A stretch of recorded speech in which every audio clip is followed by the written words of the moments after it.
Om Swastiastu, Shalom, Assalamualaikum warahmatullahi wabarakatuh. Salam sejahtera, salam kebajikan, dan salam harmoni.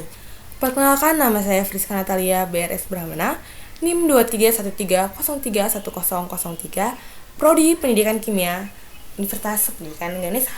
Di sini saya akan menjelaskan mengenai kewirausahaan kimia.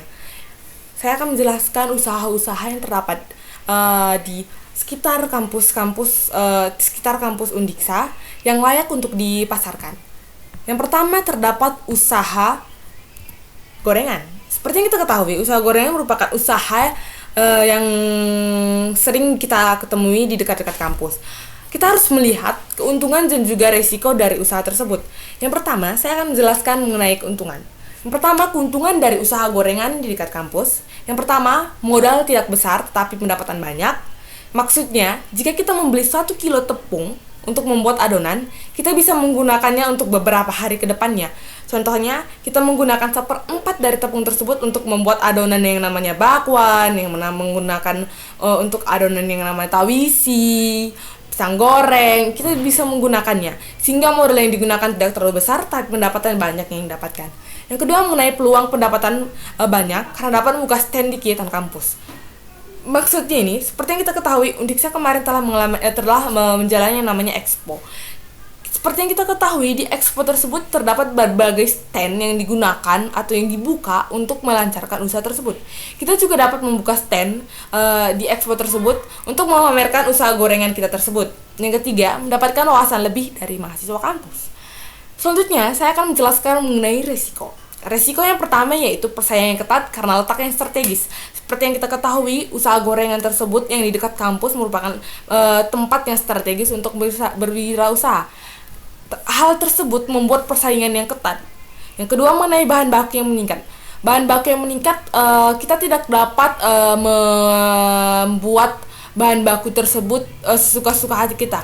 Itu tergantung harga dari pasar tersebut. Harga dari pasar tersebut menentukan seperti contohnya kenaikan dari harga telur, kenaikan dari harga tepung itu mempengaruhi bahan baku.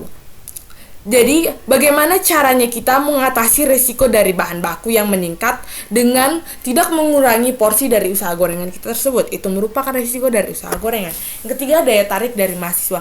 Jika kamu ingin berusaha menarik konsumen kamu sebagai mahasiswa, kamu harus membuat daya tarik. Itu merupakan risikonya.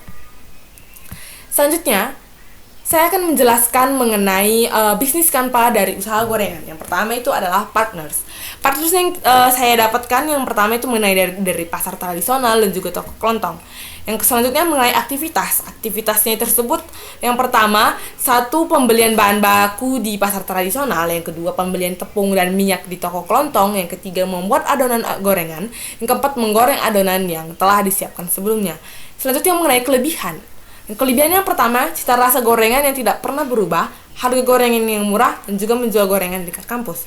Selanjutnya mengenai relationship. Relationship yang ada adalah itu pelayanan yang ramah kepada pelanggan. Selanjutnya mengenai customer. Siapa sih customer yang harus kita tawarkan mengenai usaha gorengan kita tersebut?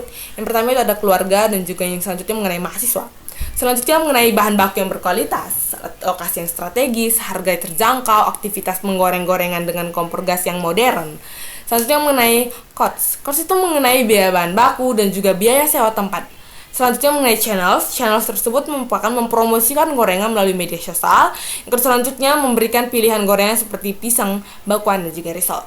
Yang mempromosikan gorengan melalui media sosial bisa dipromosikan melalui IG, Facebook, dan juga WhatsApp.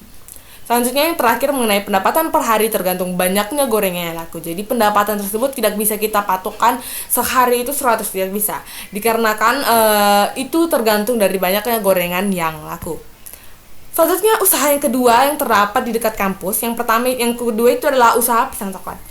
Usaha pisang coklat cocok di sekitar area kampus. Mengapa hal tersebut cocok di area kampus? Dikarenakan saya juga sebagai mahasiswa setelah pulang kuliah pasti akan membeli makanan ringan untuk dibawa pulang. Usaha pisang coklat dapat divariasikan dengan berbagai pilihan menu yang menarik. Contohnya coklat susu, coklat keju, coklat kacang. Itu tergantung dari menu yang kita tawarkan untuk menarik daya tarik dari customer kita. Selanjutnya, usaha yang di dekat kampus yang wajib itu yang pertama itu membuka usaha servis laptop dan juga komputer. Seperti yang kita ketahui, laptop dan komputer merupakan hal yang paling penting juga di dunia perkuliahan. Terus kita apakah yang harus kita pertimbangkan untuk membuka usaha servis laptop dan juga komputer? Yang pertama yaitu memiliki pengetahuan mendalam tentang perangkat keras dan perangkat lunak komputer. Yang kedua, mempertimbangkan untuk mendapatkan sertifikat perbaikan komputer resmi. Yang selanjutnya, yang ketiga, pastikan memiliki atau memahami persyaratan perizinan dan perizinan di wilayah Anda.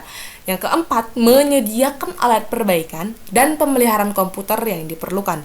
Yang kelima, pastikan Anda memiliki alat seperti obeng, kawat, solder, dan juga tester. Selanjutnya yang keenam, mengetahui cara menginstal ulang sistem operasi dan driver perangkat. Yang ketujuh, siapkan ruang kerja yang bersih dan terorganisir. Yang kedelapan, pastikan Anda memiliki bangku yang cukup untuk perbaikan dan pengujian. Yang kesembilan, menerapkan sistem pelacakan untuk memantau status perbaikan. Yang terakhir, menggunakan sistem manajemen pelanggan untuk menyiapkan informasi pelanggan dan pekerjaan. Hal tersebut wajib diketahui sebelum membuka usaha servis laptop dan juga komputer. Dikarenakan laptop dan komputer merupakan hal yang sensitif. Jadi kita harus mengetahui apa cara-cara untuk membuka usaha servis laptop dan juga komputer di sekitaran kampus. Selanjutnya, mengenai UKM bidang minyak atsiri. Seperti yang kita ketahui, bidang minyak atsiri tersebut merupakan bidang juga yang banyak diminati oleh customer. Pertama, kita harus memahami mengenai studi kelayakan usaha. Melakukan analisis kelayakan usaha untuk mengetahui apakah usaha tersebut layak untuk dijalankan atau tidak. Analisis kelayakan usaha memiliki aspek finansial, teknis, pasar, dan juga manajemen. Yang kedua, pemilihan lokasi. Memilih lokasi usaha yang strategis dan mudah dijangkau oleh calon customer. Jadi kita harus memilih di mana lokasi yang strategis agar usaha tersebut gampang dijangkau. Yang kita pilih sekarang itu adalah di dekat kampus. Usaha tersebut gampang dijangkau oleh mahasiswa. Sumber daya, seperti yang kita ketahui, sumber daya kita harus menyiapkan modal, tenaga kerja, bahan baku, dan juga peralatan untuk membangun bidang minyak atsiri tersebut. Yang keempat, pemasaran. Seperti yang kita ketahui, pasar setiap harinya memiliki daya tarik dan juga minat dari calon konsumen yang berbeda-beda. Jadi kita harus memahami pemasaran tersebut. Yang terakhir itu mengenai teknologi. Jadi kita harus memilih teknologi yang baik untuk menghasilkan minyak atsiri yang bagus untuk kita produksi kepada customer. Yang terakhir, usaha tersebut mengenai usaha kopi lokal. Seperti yang kita ketahui, usaha kopi lokal juga banyak diminati oleh orang-orang. Tetapi, resiko usaha kopi lokal juga ada. Yang kita dapat lihat yang pertama itu saat harga kopi tiba-tiba turun. Di saat harga kopi turun, maka kopi lokal juga mengalami kerugian. Kerugian besar juga dialami oleh kopi lokal. Yang kedua, mengenai musim. Seperti yang kita ketahui, musim itu ada musim kemarau. Kalau di Indonesia musim kemarau, musim hujan. Musim kita tidak tentu, kita tidak bisa pastikan. Jadi kita harus memahami musim tersebut itu merupakan salah satu faktor penghambat dari produksi kopi lokal. Yang ketiga, mengenai persaingan kopi luar dan kopi lokal. Seperti yang kita ketahui, brand-brand dari kopi lokal, kopi luar memiliki daya tarik yang lebih daripada brand-brand dari kopi lokal. Hal tersebut merupakan resiko dari usaha dari kopi lokal. Yang terakhir, mengenai hama tumbuhan. Seperti yang kita ketahui, hama tumbuhan merupakan faktor yang paling menjadi resiko usaha kopi lokal. Hal tersebut juga mempengaruhi kualitas kopi lokal dan hasil panennya. Baik, demikian presentasi saya mengenai kewirausahaan kimia. Apabila ada salah kata, saya mohon maaf. Saya akhiri dengan para mesanti. Om Santi Santi Santi Om. Terima kasih.